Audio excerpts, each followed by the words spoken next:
Hello everyone, I hope you're all doing very well. Today we're looking at a new competition that the GR competition guys have been doing in the background, almost without me knowing, which is great. The competition, if I get this right, is GTAG, that's German Tactical Air Group 2v2 competition. You're probably seeing this a few days later from when we actually recorded it, but the point where we are at the moment is the quarterfinals. It's going to be this match I'm circling there. But Bear, can you please explain the rules and the history of the competition so far? The GTAG 2v2 competition is an interesting setup, but what more can you expect from the guys that brought you Voorsprong Deer technique and sheer driving pleasure? Understanding exactly how this competition works requires somewhat of an engineering degree, but while the competition is still running, it's been extremely well organized, especially for their first attempt. So well done to Papasada, Saba, Zella, Grozer, and the rest of them. 20 teams of 2 players and some with reserves started the competition that went into 4 groups of 5 teams to play each other once in the best of 3 rounds match in the group stages. Points assigned as standard, with 2 points for a win, 1 point for a draw, and 0 points for a loss. The top 2 teams in all the 4 groups go through to the top bracket knockout rounds, and the rest fall into the best of the rest knockout. The advantage of being in the top bracket is that if you lose there, you still get to fly again in the bottom bracket. Losing in the bottom bracket, and you're sent home without even a lollipop. The bottom bracket has 2 rounds before it's combined with the top bracket. There's 2 quarterfinals, 2 half finals, which I'd call a semi, and 2 finals. The winner of the top final plays the winners of the bottom finals in what's called the Super Cup. 1 in 5 randomly selected maps is assigned to each map, and a coin flip will determine whether it's weapon set A or weapon set B. The weapon restrictions are the same as SATAL. One of the 5 maps has a twist. There's no data lake enabled. The aircraft are hot started to save time. We as Grim Reapers entered 3 teams. We had a GR EU, a GR UK, and a GR US team that entered the competition.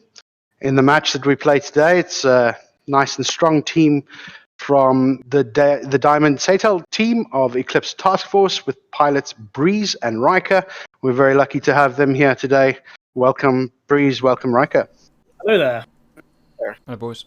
The teams that entered, obviously you can see were ETF Plastic, Falconeers, GR UK, and all the way down to the bottom there.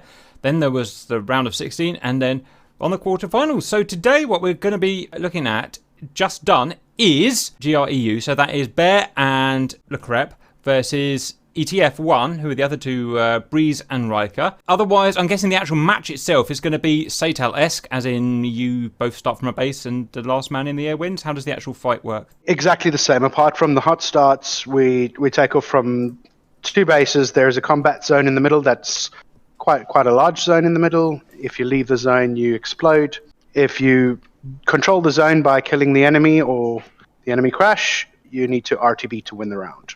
Weapon restrictions A was used today. Our enemy flew the Jeff. They can tell you about their weapon restrictions. Our restrictions were we're not allowed to take AIM-9Xs, but we could have 120 Charlies and AIM-9 Mikes or less. Roger. ETF boys, talk me through your thinking of why you took the Jeff. I mean, slower, kinematically slower, less performing. Less missiles in terms of quantity, right? In that you can only have 4, AMRAAM type missiles. What was because I wouldn't choose it. For the Jeff, the missile is only 4, but the quality of each missile is a little bit higher than an AMRAAM-C, so that kind of makes up for it. And the data link is really good on the Jeff because it works majority of the time, and the reason we chose all Jeffs was because of obviously PPLI. We knew there were going to be hills here, so we wanted something which could communicate with each other if for some reason the data link didn't work, which it didn't half the time, but the Jeff compensated for that. Is there an advantage of the Jeff data link over the F-16 data link? It shows more information, and it's link 17, not link 16, so it's a little bit faster, updates quicker, it shows more data, especially on ground targets and air targets, and it's, as I said, the main difference is that it updates much faster. Right, which is critical because it's all about knowing where the hostile is right now. Well, we're going to see if that pays dividends. Anything else before I go to takeoff, guys? So, Le Crep and Bear, off we go. Well, that's 6 times AMRAAM-Cs, right? The Crep led this round. Yep.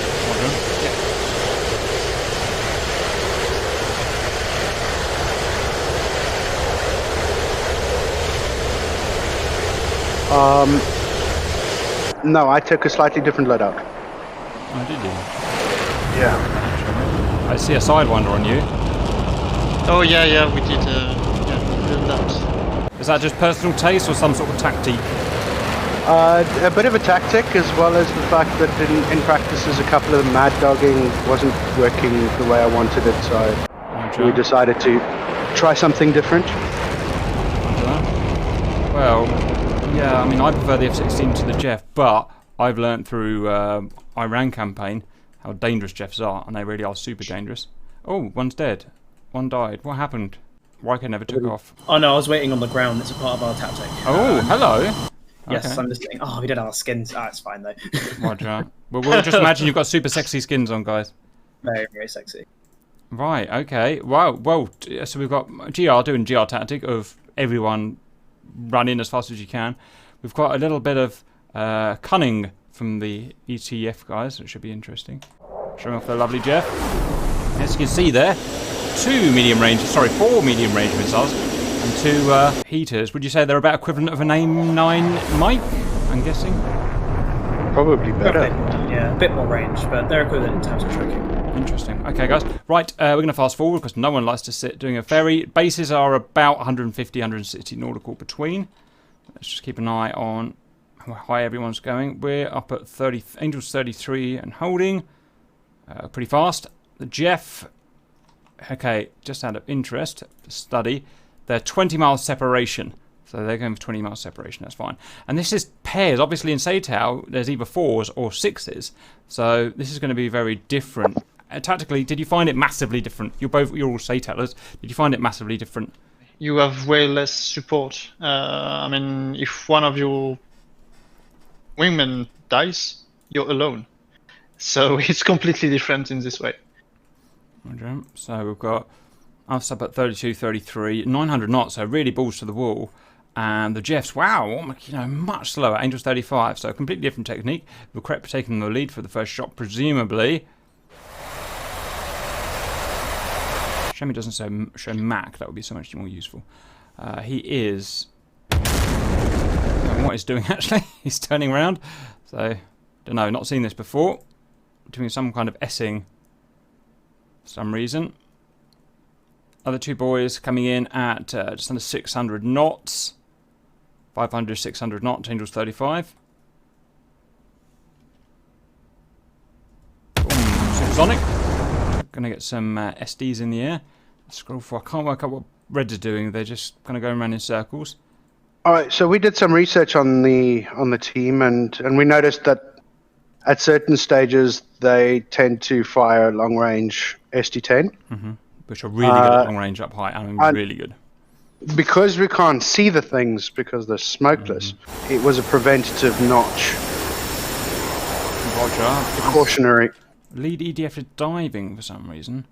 Okay, we've got a missile out. And we're going into a defensive crank here. While keeping a lock, I imagine. The reason I cranked there was to fake a shot. I think I lunged. Right, because we're not going to know until it goes pitbull anyway. Yep.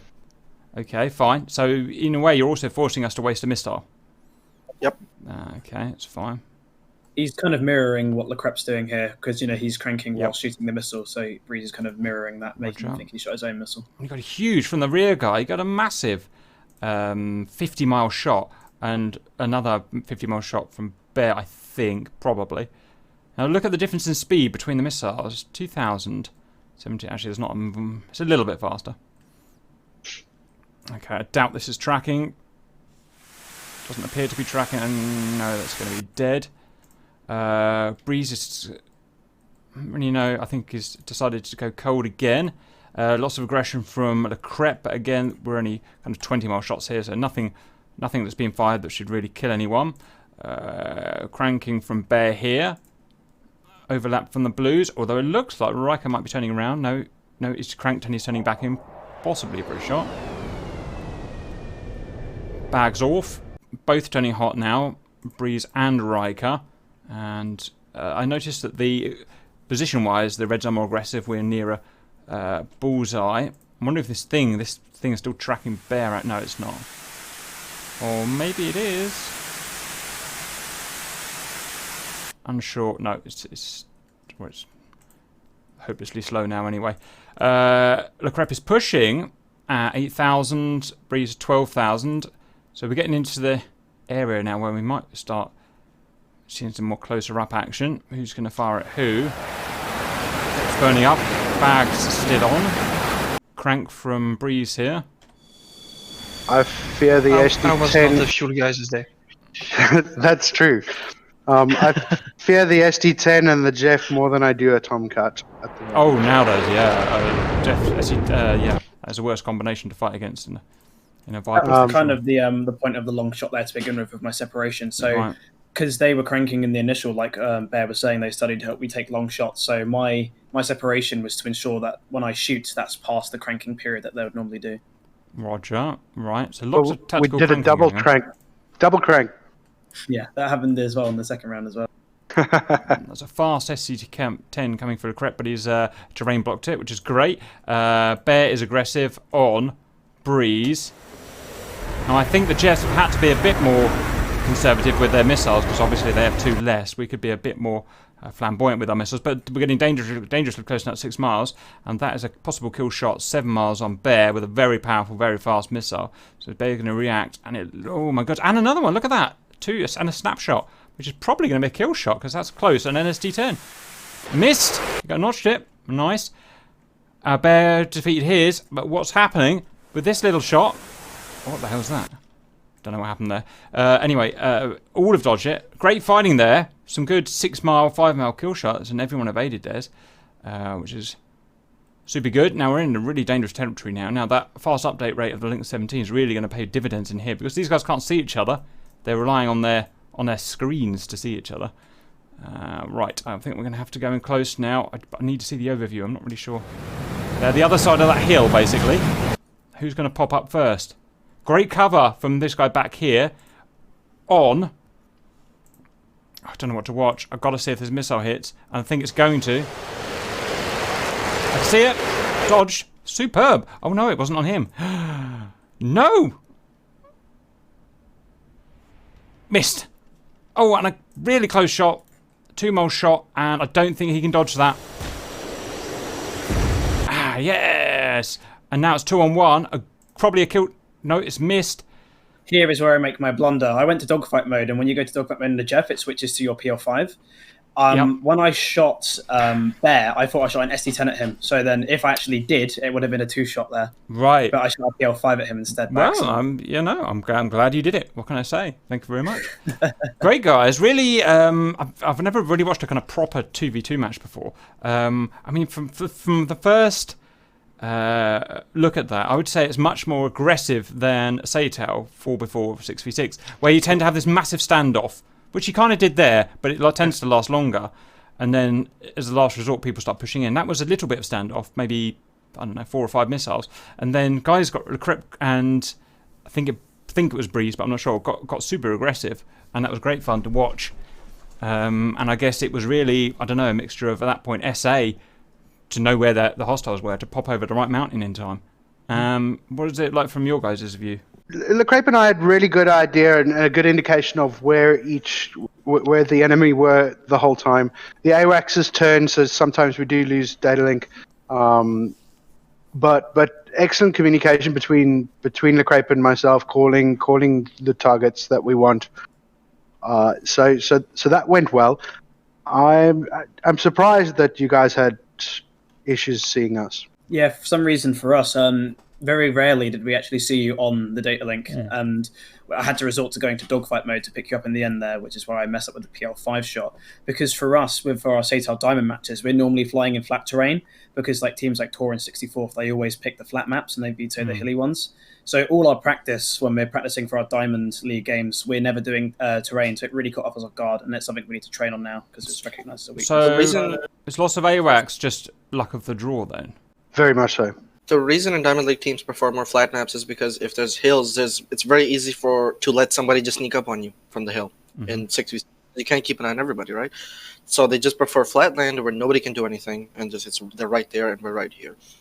That's the reason they prefer that in Diamond League. Because they like control of their situation, so they don't like an unknown variable. They like to see everything in the Diamond matches because there's so many variables going on. You don't want something left unchecked. I wonder if that's why this kind of match is a bit more aggressive as well with heals, because you can sneak up and use you can get close to people. It's very hard to do that with flat terrain. Exactly, it's a completely separate skill set normally from Diamond. It's more akin to Gold League than it is to Diamond. Yeah, remember we didn't choose this map; it was assigned to us. Yeah, it's by random. It's complete luck of the totally draw. random. Roger, well done, guys. Right, anything else before we go to the next round? I'm landed with sufficient fuel. Should ask that, really, shouldn't I? Well done. Right, stand by. Beautiful break. Yeah, a beautiful break to the airfield. There we go. It's been half time, so now we swap sides. Everything else just the same. Exactly the same. Roger, stand by. We'll just fast forward until we get near the action this time. This time, me and Breeze took a bit of a different strategy, whereas opposed to the separation, because our lack of a say, we try to stick together as much as possible. Right. 2 follow-up questions for that then. Can you populate your own data link with your jets? Yes. Right, that makes sense. And also, as well, do you have like a set...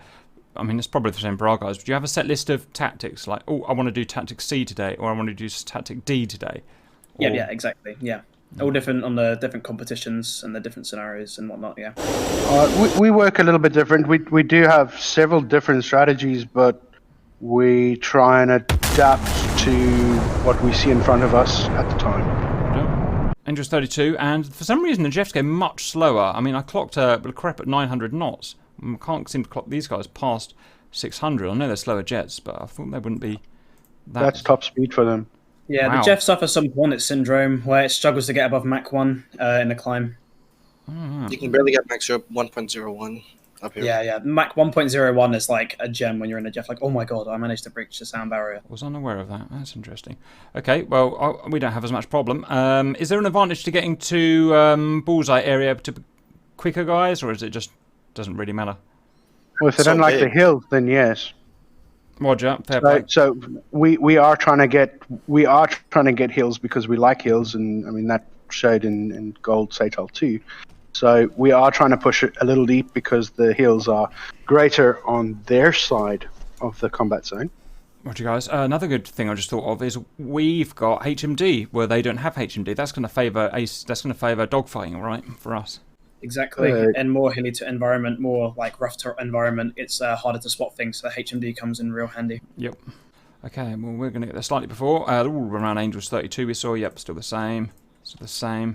Okay, we've gone into our kind of defensive I guess you would have called it back in the day, an anti-Phoenix wheel, but the Phoenix is not as powerful as it was back then, and it's now the anti-SD10 wheel, which is fine.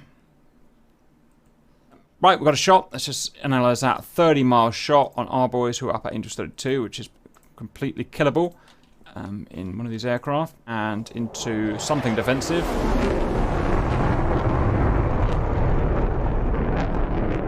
This shot was just in an attempt to force positioning a bit more, because we noticed that they're going to turn back in hot from the previous round after they do their crank, so it's to stop them from remaining hot. And then we've got twin shots, presumably on left and right from Crep and Bear. Now remember, the Blues don't know that this missile is in the air and vice versa. It's smokeless, and they won't turn the radar on these missiles until they're about now for Bear, so you should see some twisting and some notching, as you can see, trying to evade that missile. Boom. And you never know, you could always force an error, a G-lock, a crash into terrain from one of these missiles. You never know what might happen. Out of interest, that's 900 knots at that point. These are...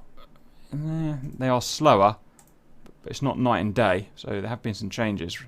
Right, now both Reds have gone cold, which has allowed Le Crep to sneak in, which is going to be interesting. Now that is a shot at 10 miles, which isn't, could be a cool shot. Is Breeze going to reply or go defensive? He's going to do both almost certainly. That's a missile out there. He's going to almost certainly beat it. Now does Le Crep realise what's happening? Oh, it's gone into the terrain, very nice. And this one's going to... Right, they're the other side of a mountain now, out of range of 6 miles. It's all about SA now. Who's going to... And quick reactions. Want to watch it, but also want to get the overview, because it's important to see what the other guy is doing. Breeze is really making the aggression here.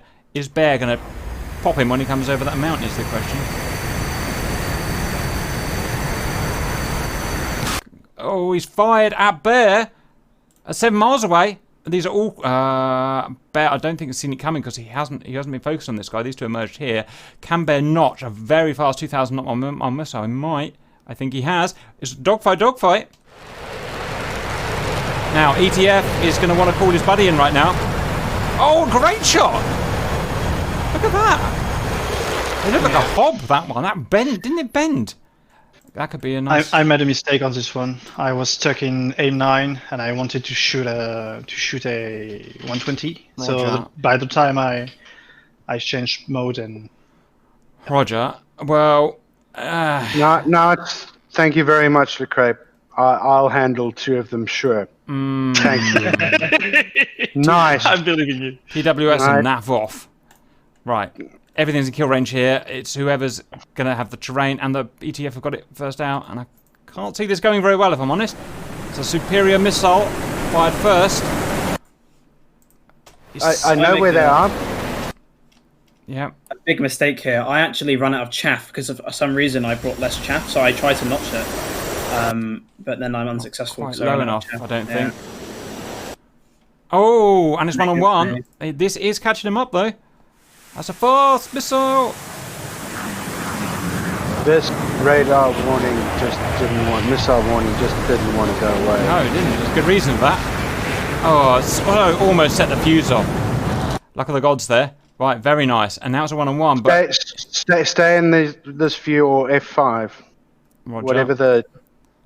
This is because now I know where he is and he knows where I am. Yeah, I'm sure. ETF has position here, although he doesn't have visual. So it's all about the SA now, all about the data link.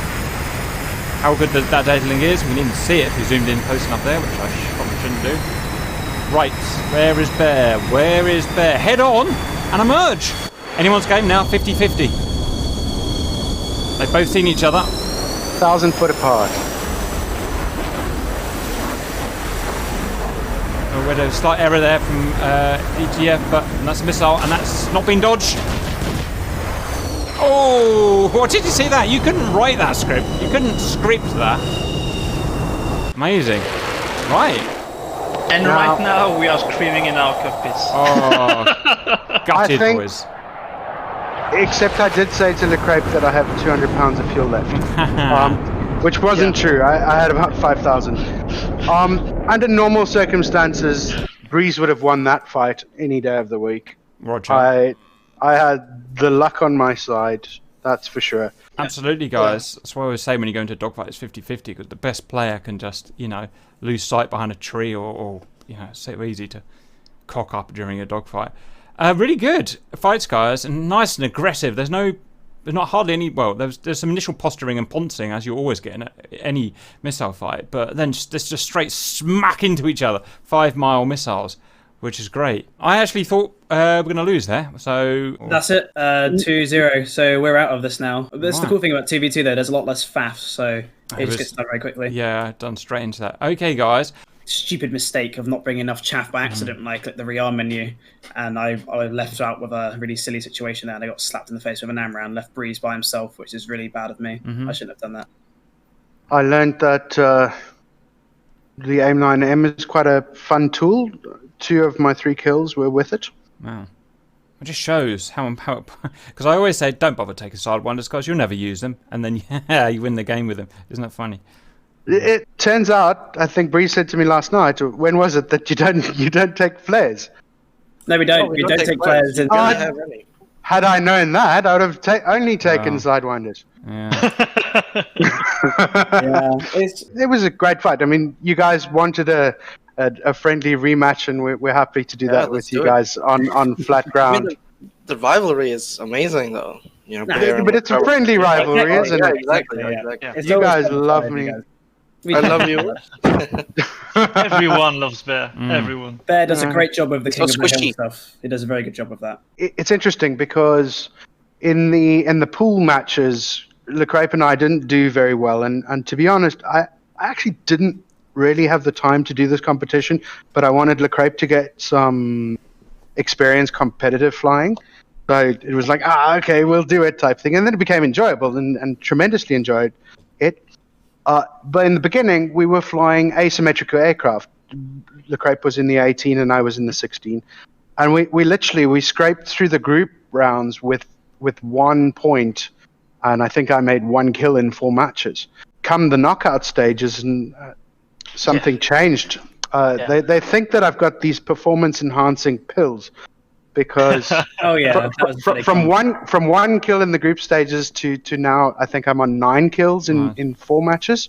There's been an improvement, but I'm enjoying it very much. And LeCrape and I have found each other in terms of great communication between the two, and we've been practicing hard. So I think hard work pays off. It's funny because the direct opposite happened to us, because before the knockout rounds, before the finals, we did not lose a single game, and then as soon as we went to the finals, we lost in the upper bracket, and then we won, I think, once in the lower bracket. Then we lost to you guys. So we did a reciprocal of you. we have played TAW. We played 104th. We played 64th. We played Bravo. We didn't lose any matches, and then you guys beat us. So, very good job. Very good job. I reckon that you guys can win the under bracket. Well, if only you had this this level of dedication now as you did in the previous thing, you probably would have won the whole thing in the upper bracket, to be honest. Thank you. I appreciate that. I mean, we're trying hard to perform the best we can. Cap, can you show the after picture? As you can see, this is the knockout rounds of the best of the rest, and obviously round 1, round of 16, quarterfinal, semi-final, and final. I don't have the top bracket thing, but it doesn't really matter right now. But the GR teams are doing really well. All of us are through to the. In fact, there's 2 GR teams in the semi-final. The match with Ice Cream versus GR US is taking place today, I think. 10th of April. That's what's the date today? Tomorrow. Whatever. Okay, tomorrow. So there's guaranteed. Well, there's a good chance that we could get to have a GR team win the bottom bracket, and then they go to play the Super Cup, which is the winners of the top bracket at the end. So there's a potential 3 more matches for all of us. Blimey. Fun competition. And sorry, guys, no lollipops, but we're happy for that. We're happy for that friendly Roger. TV2 on background. Well done for winning. ETF guys, thank you for coming on. You sound like a proper good set of boys, which is great. It's a pleasure. We really enjoy that. I hope to see you soon on whatever we're going to be doing in the future. Any final thoughts before we sign off, guys? Thanks for coming, guys. It's always a pleasure to fly with you guys whenever we do anything on KOF or on SATAR or on TV2. It's always great. Looking forward to the next time. Cheers. Thanks, Rocket. Bye, everyone. Later.